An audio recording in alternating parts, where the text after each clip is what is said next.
सन्यासियों का प्रशिक्षण केंद्र। अगस्त 1978 में बाबा बड़े धूमधाम से जेल से बाहर आ गए।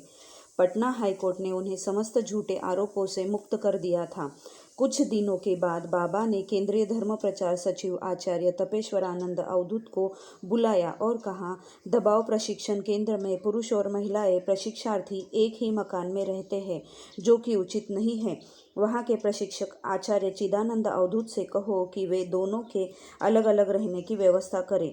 मुझे यह सूचना शीघ्र ही मिलनी चाहिए। तपेश्वरानंद जी प्रशिक्षण मठ के नियंत्रक थे। उन्होंने मुझे फ़ोन किया और बाबा का संदेश सुनाया और यह भी कहा कि वे इस मामले में शीघ्रातिशीघ्र सूचना पाना चाहते हैं। अंत में उन्होंने कहा, बाबा की यही इच्छा है, इसीलिए इसे तुरंत पूरा कीजिए। उसी रात जब हमारे सहयोगी और हमदर्द पॉल मगलन का फ़ोन आया तो मैंने उन्हें बाबा के संदेश के बारे में बतलाया। उन्होंने कहा, बाबा की जो इच्छा है उसे पूरा किया जाएगा। बुहगिन क्षेत्र में मेरी कुछ ज़मीन है। कल सुबह 10 बजे तक तैयार रहिए। मैं आपको वह ज़मीन दिखा दूंगा और यदि आपको जगह पसंद आ जाए तो आप वहां रह सकते हैं।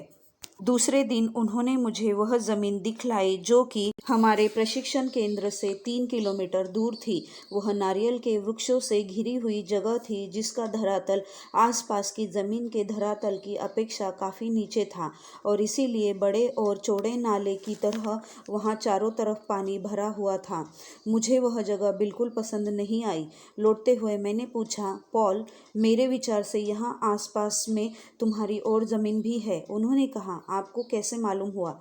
मैंने कहा, मैं कुछ नहीं जानता, बस एक बात मेरे मन में आई तो मैंने पूछ लिया। उन्होंने कहा, हाँ दादा, यहाँ भी हमारी ज़मीन है, किंतु यह मेरी माँ की है। मैंने कहा, चलो वहाँ चलकर उसे भी देख लिया जाए। उन्होंने मुझे वह ज़मीन दिखलाई। आसपास की सतह से ऊपर उठी हुई यह ज़मीन बहुत अच्छी थी।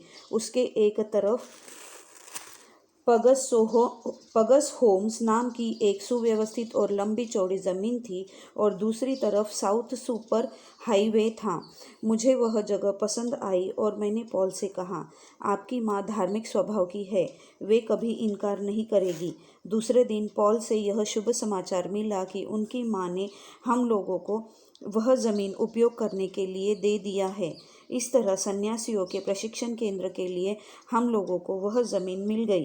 दबाव का प्रशिक्षण केंद्र आज भी वहीं पर स्थित है।